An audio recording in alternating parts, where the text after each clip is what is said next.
नमस्कार। मेरी प्यारी प्रवासी बहनों, जो आप यूपी बिहार से आते हो और बड़े शहरों में काम करते हो।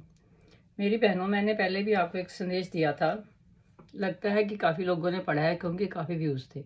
वो मैंने आपकी लड़कियों की शिक्षा के बारे में कहा था।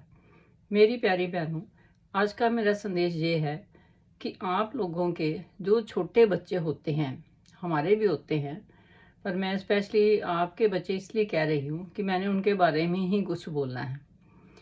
तो आपके जो छोटे बच्चे हैं, अक्सर देखा गया है कि जब आपके घर के समीप कोई मंदिर होता है, तो शाम को सभी बच्चे वहाँ पर होते हैं, प्रसाद लेने के लिए इकट्ठे रहते हैं।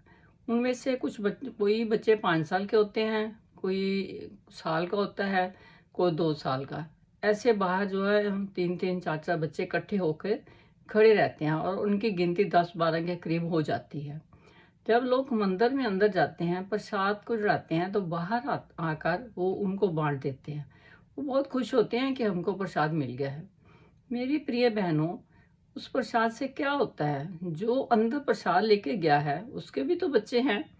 वो तो अपना बच्चा भी साथ में नहीं लेके आता। अगर वो लेके भी आया होगा तो उसको वो प्रसाद थोड़ा देगा, बाकी आपके बच्चों को बांट जाएगा कि ये बच्चे हैं, ये खा लेंगे। वो अपने घर में भी कम ही लेके जाते हैं। और अब वहाँ पर बच्चे खड़े होकर क्या करते हैं कि पैसे भी मांगते हैं और लोग दे देते हैं। आपने कभी सोचा है कि जो पैसे वो लेते हैं, उनके मन में पैसों के प्रति लालच भरा जा रहा है?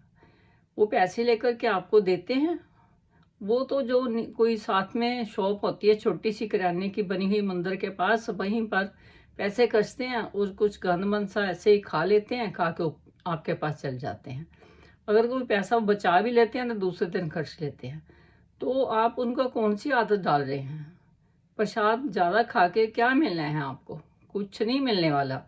आपको तभी कुछ मिलेगा जब आप अपने बच्चों को अपने पास ही रखोगे, अपने पास बिठाओगे, उनके साथ अच्छी-अच्छी बातें करोगे, ना कि उनको मंदिरों के बाहर खड़े कर दो।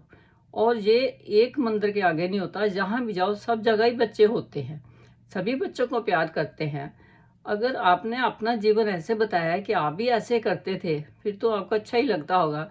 और जब आपको कोई डांटता होगा, तो अगर आपको याद है कि ऐसे ऐसे मेरे को किसने बोला था, पीछे हट जा, जहाँ जहाँ मत खड़ा हो, अंदर मत आओ, जहाँ अपना कुछ सफाई करके आओ, तो कितना बुरा लगा होगा।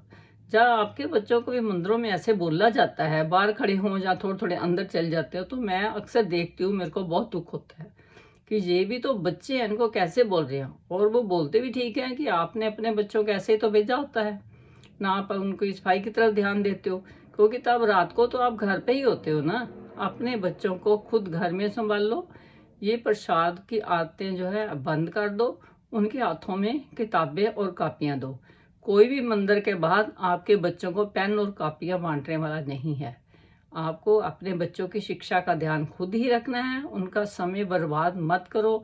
फ्री में खाने की आदत मत डालो, ताकि वो ऐसे ही फिर बड़े होकर पैसे के लालच में रहेंगे कि हम ऐसे ऐसे काम करें तो पैसा अपने आप आ जाएगा। ये आदत बचपन से ही पड़ जाती है।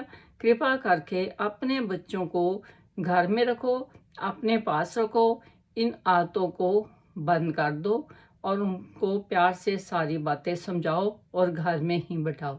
धन्यवाद। आज का संदेश इसलिए, अगर कोई गलती हो गई तो मेरे को क्षमा कर देना। नमस्कार।